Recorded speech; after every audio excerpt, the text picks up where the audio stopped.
Okay, let's get started by opening up Microsoft Excel. You'll notice that in the home screen here, they have a number of templates for you to choose from. And I recommend obviously playing with those templates, but you might want to watch several of the first videos here to get a sense of how Excel works before really trying to dive into any one of these. It will be hard to navigate these without having a background understanding of how Excel works. So you'll notice that the other parts of the screen here, they have recents. Those just show you the recent files that are available to you.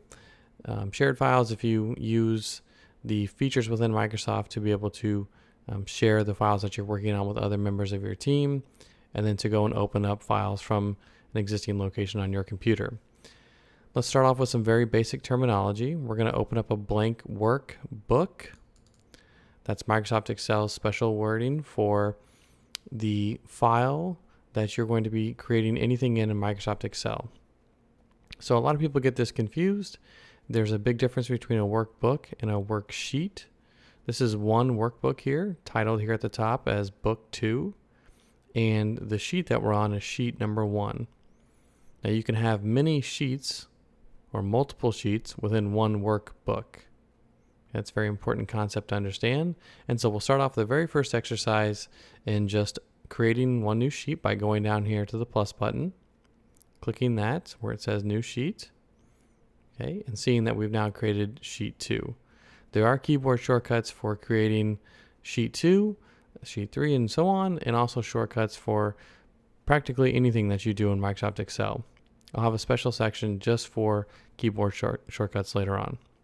Okay, so let's just show what the difference is between sheet 1 and sheet 2 by looking at cell A1 here and just type in maybe ABC into your keyboard. And you'll notice if you just click off to the side that ABC gets kind of stuck or placed into cell 1. It has some default formatting to have it be left aligned. And then let's click on sheet 2 and do the same thing in cell A1. Except this time, let's put A, B, C, and D. And then we can hit enter or just click off in cell B1. And you'll notice that when we navigate back and forth between sheet 1 and sheet 2, we have the data that we put into cell A1. So these are unique cells. These are unique sheets. You can reference cells between the two sheets, so we can pull data in from other sheets. But right now we have cell A1, that's A, B, C in this, sheet 1. And then in sheet 2, a whole new data in cell A1.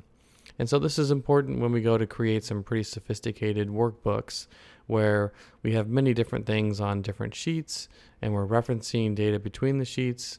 Right now, I just want to introduce you to the basic terminology of creating a workbook and creating a worksheet. So the next step we'll do here is just go down to the sheet and right click on that sheet, and you'll see the option for delete. Now, I really recommend that before you do this step, you are absolutely 100% sure that you want to delete that sheet, because when you click delete, there's no turning back, and Microsoft has given you that warning that says, are you really sure that you want to delete this particular sheet? Because this could be very difficult for you to recover from. You really want to make sure that if you have a feeling that you might need this data on sheet 2, that really before you go and click delete, let's click cancel here, that you go and maybe save a version of this workbook. And for doing that, we would go to File, Save As, and create the very first version of this workbook. Okay, so let's just assume that we knew that we didn't need to have this sheet, so we'll go down here, right click, click delete, delete one more time, and we're all set.